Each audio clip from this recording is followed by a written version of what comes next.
Hey, it's me, Jason, and I'm back with another email roast. Just got this little gem from someone who I'm going to gray out and hide so that they can remain nameless and blameless from this sort of weird sales outreach email that I got. So let's start with the subject line here. May I ask you this, Jason? You may. Please proceed. I actually like this subject line. May I ask you this, Jason? Because it's like kind of a little curiosity. What are they going to ask? Interesting. And then we've got the hello, Jason. So clearly they figured out my first name, which is nice. I appreciate the personalization. Um, and then the intro line here, realizing that we've never been properly introduced to one another. I'm blah, blah, blah, and I'm the founder and copywriter at blah, blah, blah. Realizing that we've never been properly introduced to one another. On the one hand, that's a weird sentence. It's kind of a weird thing to say. It's a little formal. The tense is a little realizing that we've never been properly introduced to one another. I would like to introduce myself. I guess I just will. But when I saw this in my email, it had a little bit of like, well, it had the may I ask you this, and then realizing we've never been properly introduced. I caught that as the preview line of the email, and I was like, well, do I maybe kind of know this person? Or is this someone local to me in the Phoenix area? And that kind of piqued my interest. And so this kind of odd intro line did actually sort of work. So I can't really complain too much about that. But it is a little strange. And the email proceeds to continue to be a little odd.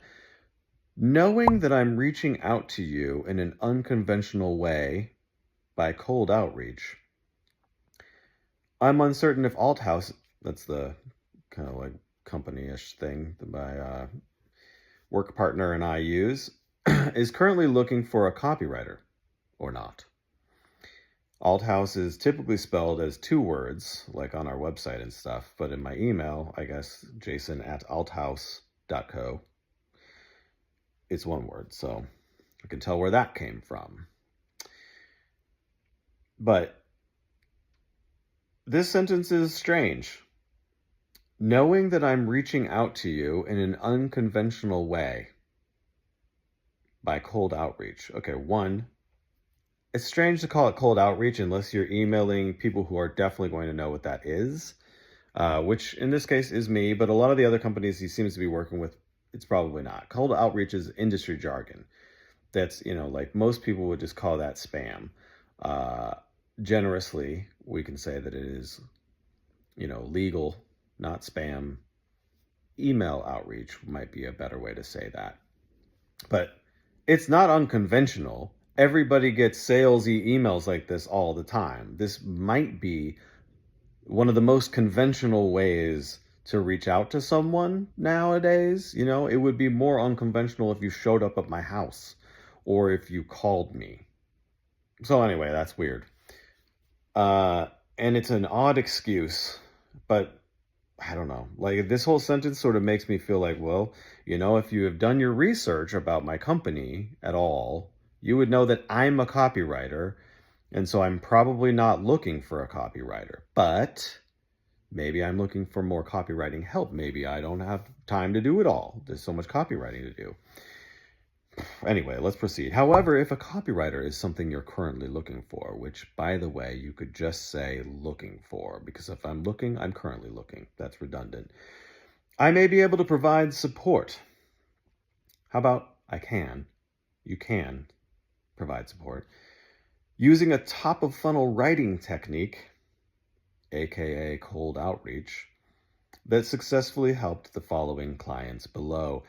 All these sentences feel like they were actually written by an AI who is trying to sound businessy, which I don't appreciate. As a copywriter, you should know better than to send copy like this.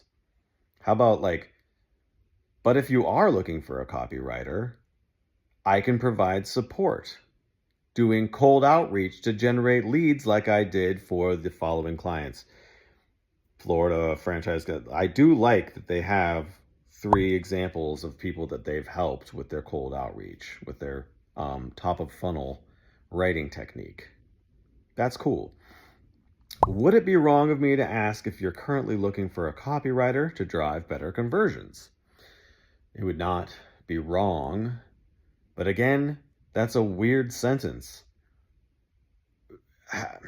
I've seen things kind of like this in sales interviews. Like, would it be weird to schedule some time to talk? Would it be crazy to ask you to put 15 minutes on the calendar so we could discuss further? There's a lot of like sentences like that going on, like at that. You want to have a question at the end to prompt a response. So that's great. But again, it's like, it feels like someone just rephrased a normal question into a slightly weird and oddly too formal question to kind of round this out. Like, would it be wrong of me to ask if you're like, I could just respond no, which, you know, is what they say to do if you want them to cease further communication at the end of this email.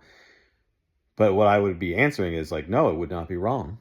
You could ask if I was currently looking for a copywriter to drive better conversions. And if you did ask that, which you haven't, if you did, I would say no again, because I'm not looking for a copywriter to drive better conversions. And that's not even what you're offering here.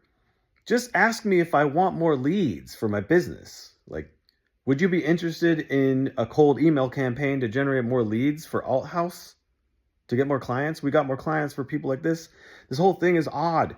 And it ends again with the very best regards.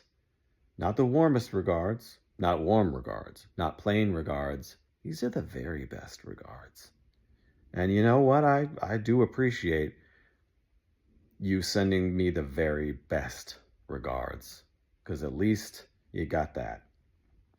I don't know. I did not like really any of this email except for the opening. May I ask you this, Jason? And realizing we've never been properly introduced before, because that got me going like, huh? Who is this? Otherwise, the whole thing was just like slightly weird. So, I hope that's educational. Love you. Bye.